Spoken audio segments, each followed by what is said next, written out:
Esse negócio de cérebro grande é muito interessante, né? Porque a gente tem essa... O teu contato no meu celular é Álvaro Cérebro Gigante. Olha só, que honra. Então, sabe o que isso quer dizer? Que eu sou antigo. Olha que coisa louca. A gente está acostumado a pensar assim, né?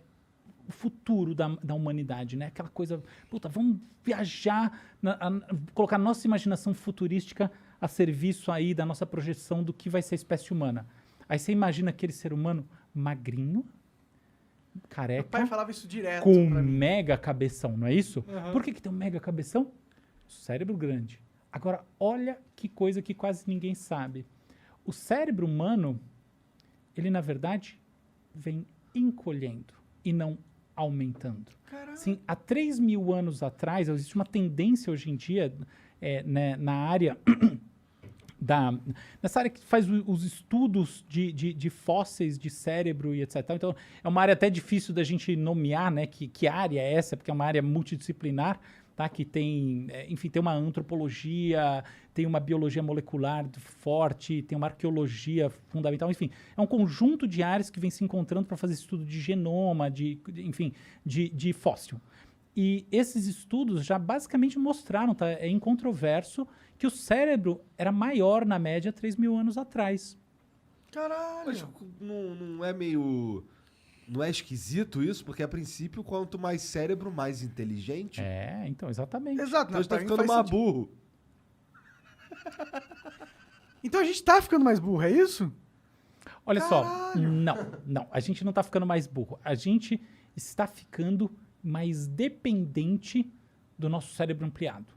Que é as Porque tecnologias. assim, ó, as tecnologias, isso. Mas a gente tem que entender tecnologia no sentido amplo, aí é isso mesmo. Olha só, há mais ou menos, um pouco mais de 5 mil anos, a gente começou, né, como espécie, o desenvolvimento da escrita.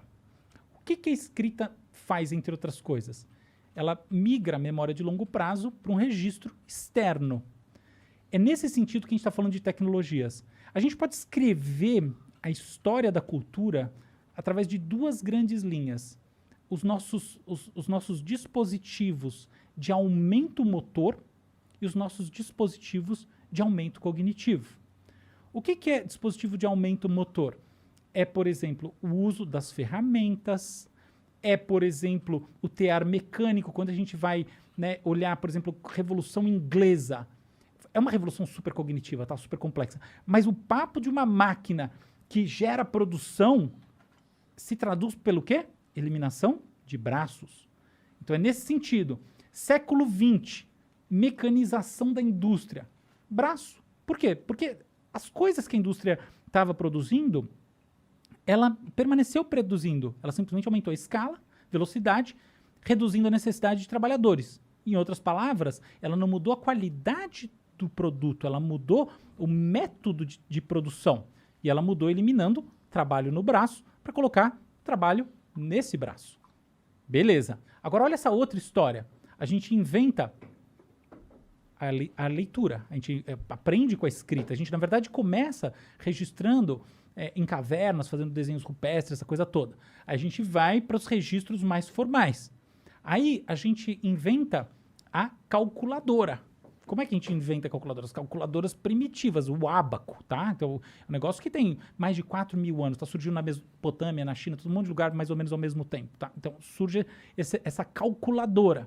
Aí, a gente vai evoluindo como sociedade e olha o que a gente inventa, que coisa mais interessante.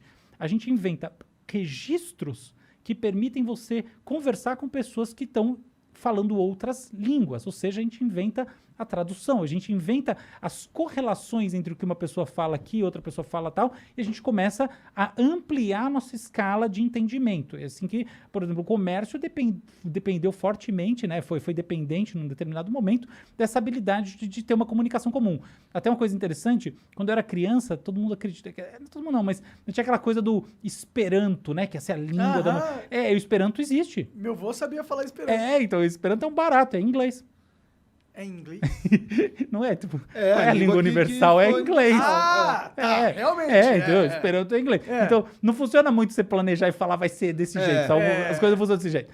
Não é. O córtex pré-frontal, é a sociedade se auto-organizando. Mas ok, tava lá. Então, essa coisa da gente aprendeu, né, os mercadores, a ter formas de se comunicar que tem uma certa universalidade, saindo da lógica de nicho, entrando em lógicas que são realmente de fusão social. A gente vai evoluindo. Quando a gente olha, por exemplo, pensa bem, ó, então aqui tá a máquina a vapor, aqui a gente tem a mecanização da indústria e tal.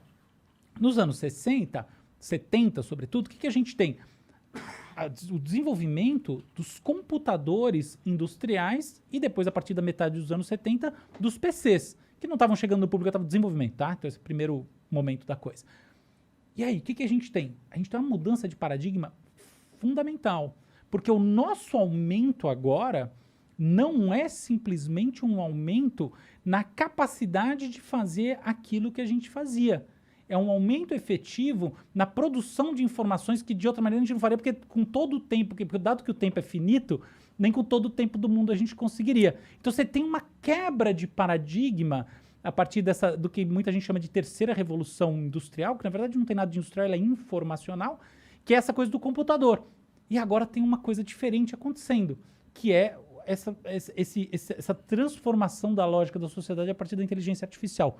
Mas, resumindo, você tem dois grandes pilares, duas grandes linhas, né? O aumento cognitivo e o aumento motor. E É assim como que se a coisa agora vai. o meu cérebro tivesse migrado para as tecnologias. Isso. Então, há 3.000 anos atrás, como você tinha menos essas coisas, era mais necessário Então, você era maior. você exatamente se armazenar. Tem uma coisa engraçada que assim, Aristóteles, ele tinha uma preocupação com as pessoas anotando as coisas, tá? Essa coisa da praça pública e tal, ele tinha essa preocupação. Mas a gente só sabe isso porque Platão escreveu. Ele tinha preocupação da galera não exercitar o próprio cérebro. Exato. Entendi. Exato. Mas a gente só sabe isso porque alguém não exercitou, entendeu? Então, Que bom. é lógico.